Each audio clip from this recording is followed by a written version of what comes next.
और अगर इन्हें तूने न्यूज़ देखी, इंडिया इस बार पे ग्लोबल हंगर इंडेक्स में वर्स्ट परफॉर्मर रही है। मींस लास्ट टाइम भी 94th पोजीशन थी और इस बार तो 101 पोजीशन है यार। हाँ बड़ी है तो। हाँ तो यार यही समझ नहीं आ रहा कि गवर्नमेंट ने इसे क्यों रिजेक्ट कर दिया और इसके पीछे रीजंस क्या है कि 2014 के बाद से कंट्री में हंगर रेट जो है वो इंक्रीज होते जा रहे हैं। और यार चलो इंक्रीज हो रहे हैं तो उसके सॉल्यूशंस क्या है ना। तो आपने कभी मेरी वीडियोस को देखा है? मैं अपनी वीडियोस में सिर्फ रीजंस ही नहीं बल्कि प्रॉब्लम्स के सॉल्यूशंस भी बताता हूँ, जिसकी वजह से हमारी कंट्री डेवलप्ड हो सके, बेटर बन सके और हम प्रॉब्लम्स को एक बेटर सॉल्यूशन से एलिमिनेट कर सकें। हाँ देखता हूँ पर इसके बता के दिखा। हाँ देखता हूँ पर इसके बता के दिखा। तो चलिए इसके रीजंस को डिस्कस करते हैं और इसके क्या बेटर सॉल्यूशंस हो सकते हैं वो देखते हैं। दोस्तों हर साल ग्लोबल हंगर इंडेक्स को आयरलैंड की कंसर्न वर्ल्ड वाइड एनजीओ और जर्मनी की वाइल्ड हंगर हाइल्फ एनजीओ अक्टूबर में पब्लिश करती है। इसमें हंगर रेट्स को नेशनल, ग्लोबल और रीजनल लेवल पर ट्रैक किया जाता है।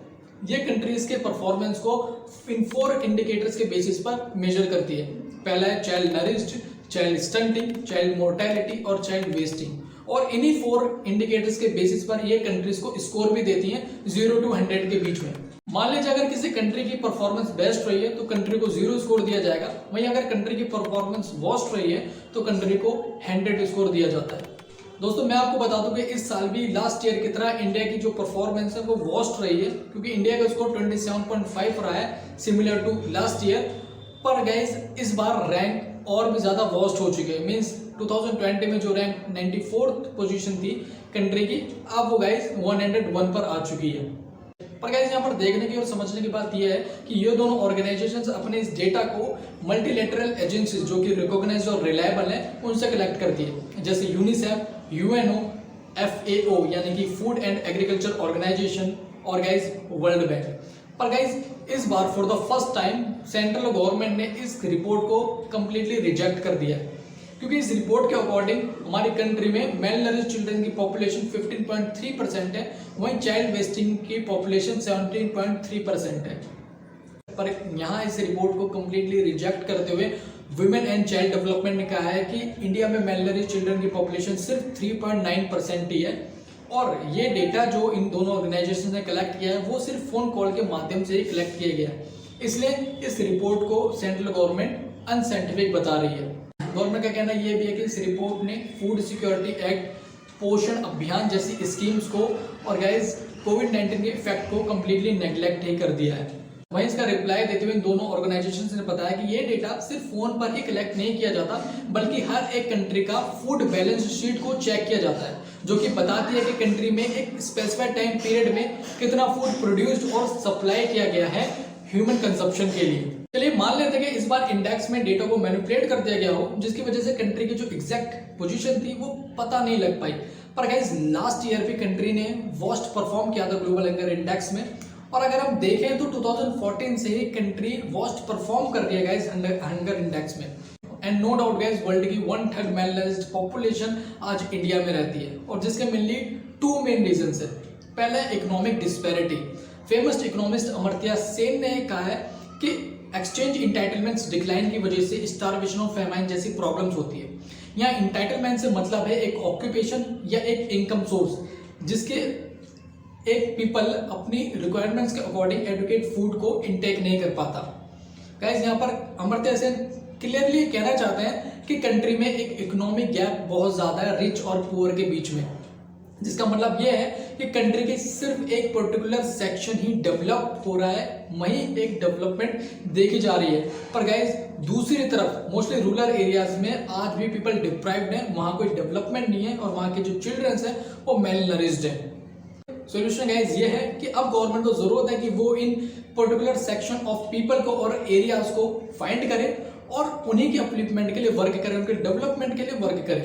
हालांकि गवर्नमेंट को अब जरूरत नहीं कि वो नए स्कीम्स बनाए, क्योंकि ऑलरेडी पोषण अभियान और फूड सिक्योरिटी एक्ट जैसी बेस्ट पॉलिसीज गवर्नमेंट ने ऑलरेडी बना रखी हैं। पर जब इम्प्लीमेंटेशन की बात करें तो उनकी इम्प्लीमेंटेशन बहुत ज्यादा वीक है। अगर हम देखें तो 2020 में कॉम्प्ट्रोलर ने, एडिटर जनरल ने ये रिवील किया था कि 2018 में गवर्नमेंट ने 4300 करोड़ रुपीस पोषण अभियान के लिए एलोकेट किए गए थे।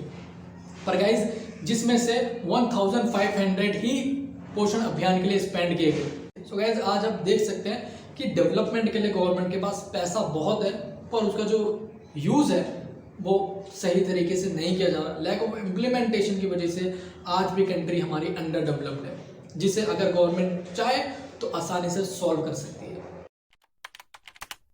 और दोस्तों सेकंड रीजन है lack of focus in areas of concern.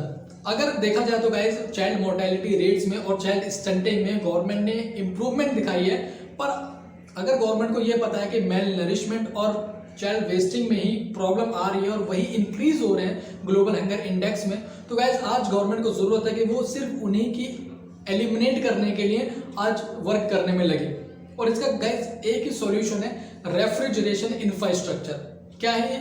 जिसका मतलब है गाइस हमारी कंट्री हर साल 7% अपना एनुअल फूड प्रोडक्शन में से वेस्ट कर देती है और 30% फ्रूट्स एंड वेजिटेबल्स का वेस्ट कर देती है, सिर्फ वेयर हाउस फैसिलिटीज और कोल्ड स्टोरेज ना होने के कारण।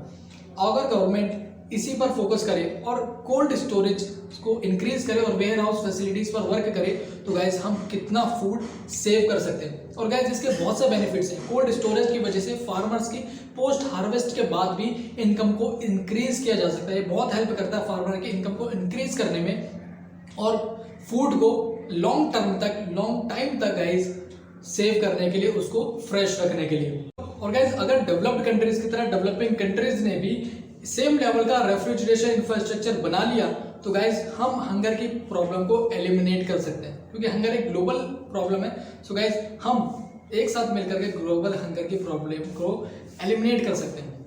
सो गाइस ये थी आज की वीडियो। आपको वीडियो पसंद आई तो वीडियो को लाइक करें, शेयर करें, मेरे चैनल को जरूर सब्सक्राइब करें, सो दैट कि आपके पास हमारी वीडियो सबसे पहले पहुंचे। और गाइस अगर आपको लगता है कि हमने इसमें कुछ कमी छोड़ दिया, तो प्लीज आप गाइस कमेंट करके हमें जरूर बताएं, सो दैट कि हम आने वाली अपनी वीडियोस में उसे कम कर सके गाइस, इंप्रूव कर सके। गाइस थैंक यू गाइस, तब तक के लिए जय हिंद।